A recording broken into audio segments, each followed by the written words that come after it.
Our last presenter is Lucas Ramirez. I got a chance to watch his TED Talk presentation, both at the Catalyst Conference when he gave it, and in Malibu, California, about a year ago at a TED event. And as soon as I heard it, I knew that this thing would pay dividends in the life of our campus. You know, we have over 1,100 community group leaders on campus, and there are just going to be principles that you're going to read that are going to make you want to be a part of community. You're going to hear today that are going to make you be affirmed that you're not made to be alone, that you're made to belong to something greater than yourself. So I can't wait for you to hear what Lucas has to say. Can we put our hands together for Lucas Ramirez, everybody?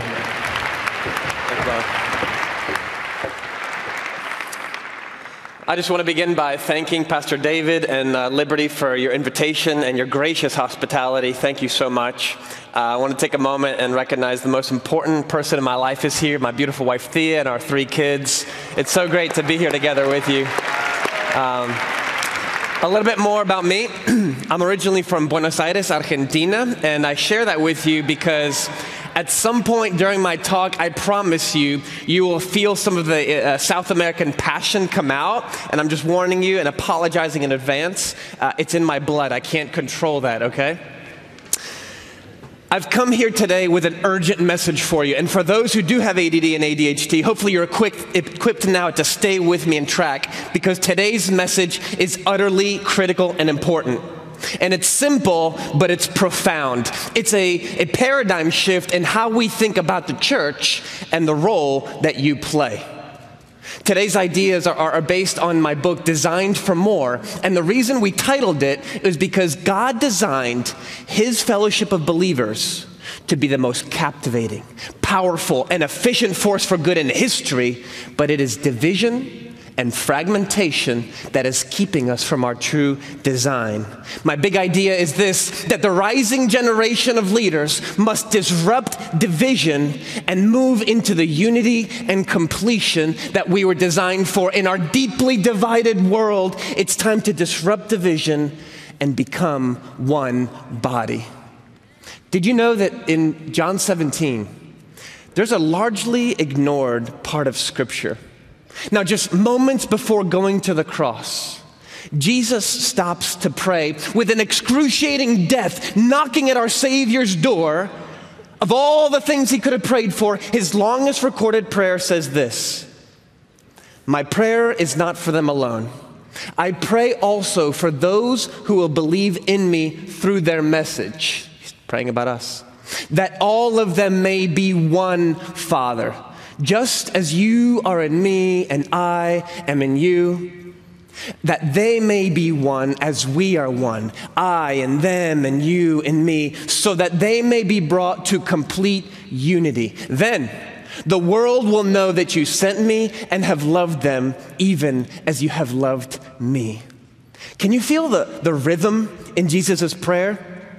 I and them and you and me. It's almost as if there's this cosmic dance between Father, Son, and Holy Spirit. And his prayer is intensely radical. He is literally praying that we would be invited into that dance. He knew the work on the cross he was about to do to build the bridge for us into that fellowship. Guys, Jesus believes we can be as one as the Trinity. But then, it's not just a kumbaya, campfire sort of unity. He ties the mission of the unity of the church to the mission of the church. He says, "Lord, may they be one so that the world will know that you sent me." For Jesus, it's crystal clear that the unity of the church is connected to the mission of the church. And if Jesus' prayer wasn't enough for you, we need to look no further than the rest of the New Testament. Did you know that Paul talks about unity in every single one of his books?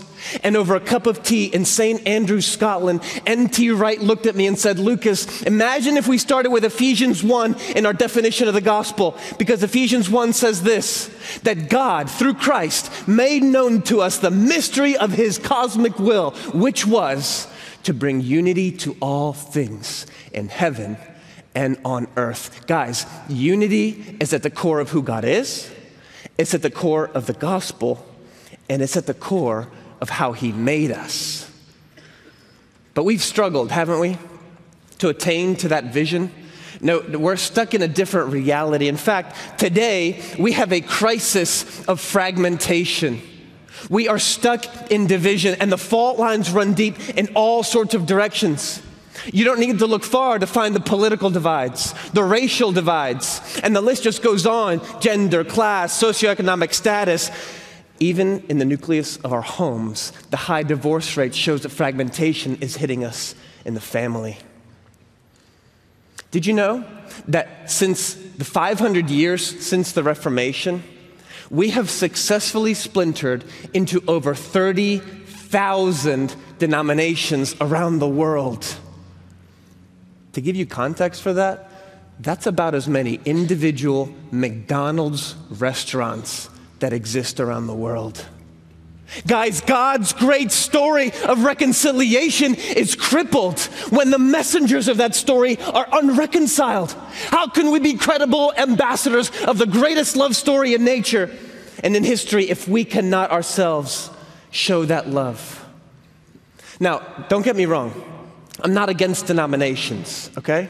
Listen, at the count of 3, I want you to say the denomination that you grew up in or that you go to now. Ready? 1, 2, 3.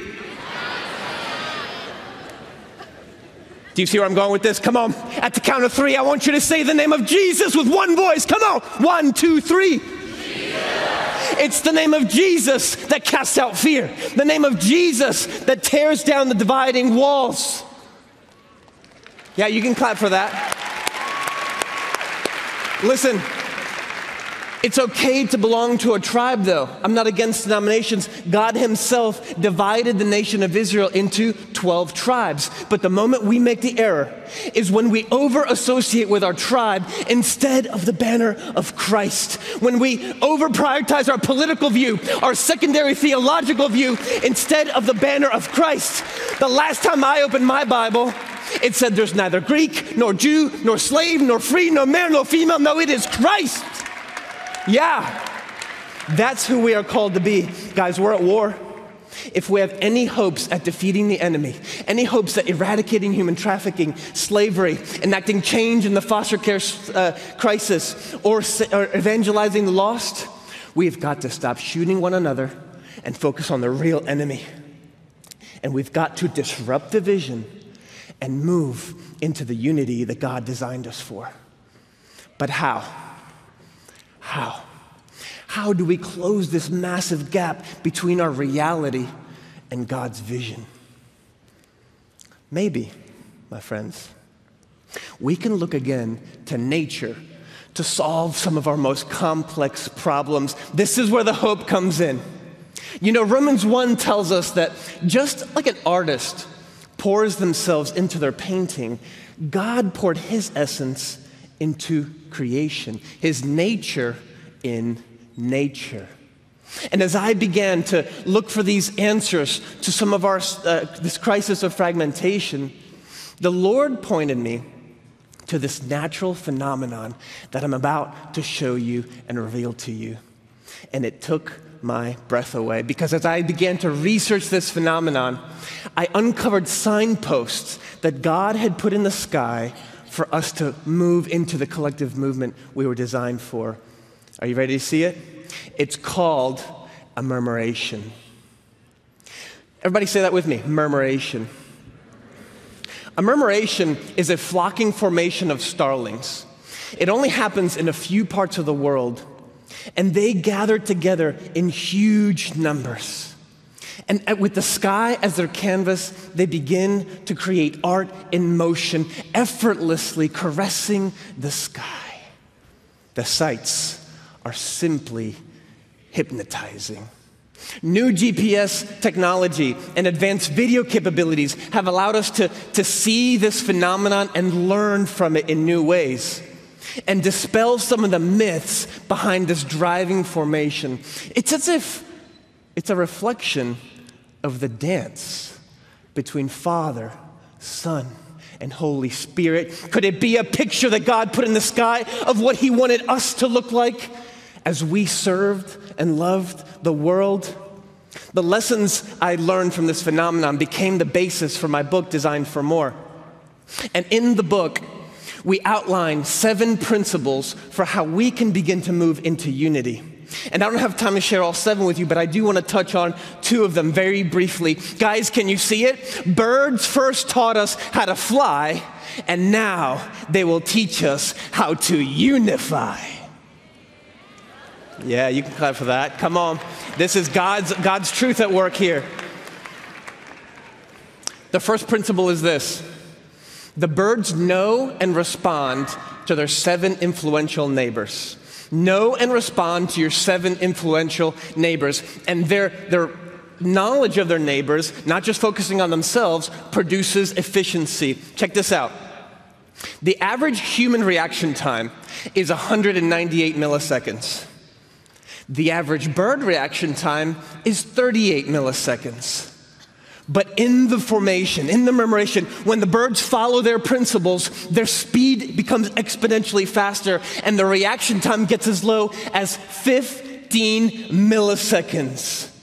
You see, when they become aware of their neighbors, they're able to accomplish something so much faster, and that's the idea. Relationships produce efficiency. Relationships produce efficiency. And I don't want you to get the wrong idea. The biblical vision for unity is not some sort of conformity where truth goes out the window and it's a lowest common denominator faith. No, when we can wrap it around our own 7 diverse neighbors, in spite of our diversity, that's when we captivate the world's attention. When a group of people who shouldn't love one another, when a group of people should hate one another come together because of the bond of Christ, you better believe that that's what catches the world's attention. So I want to challenge you.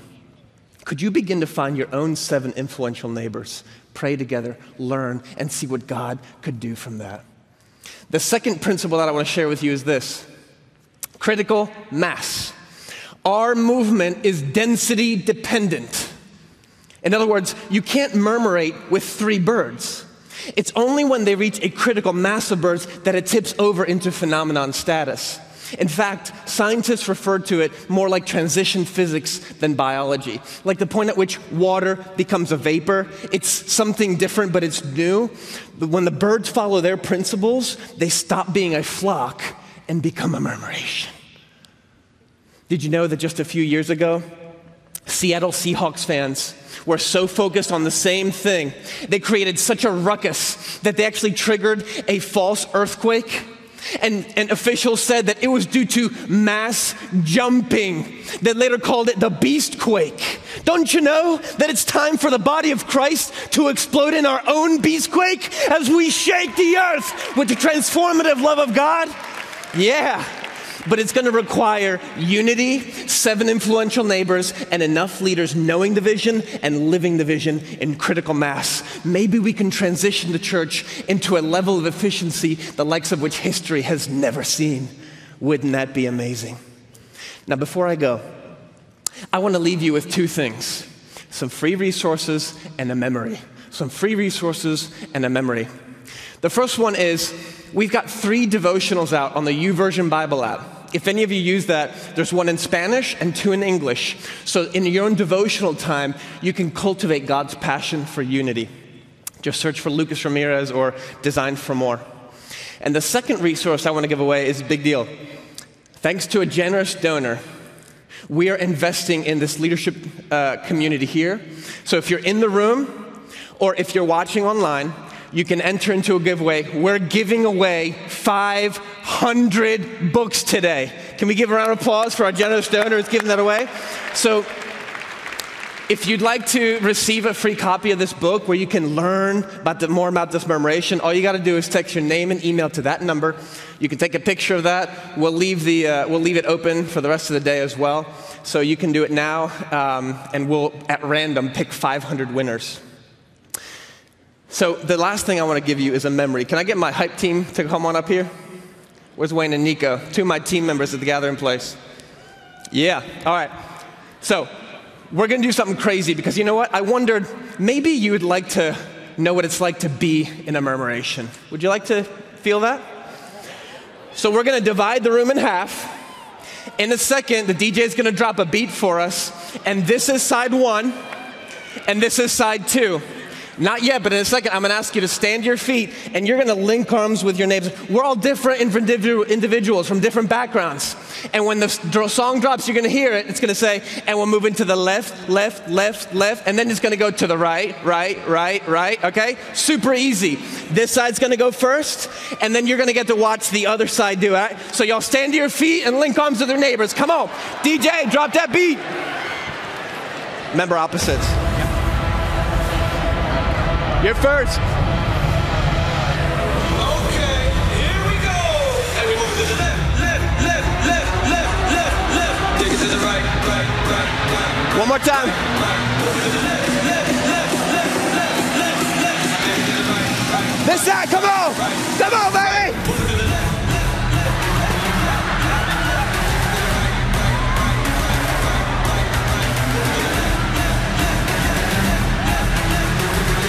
Everybody!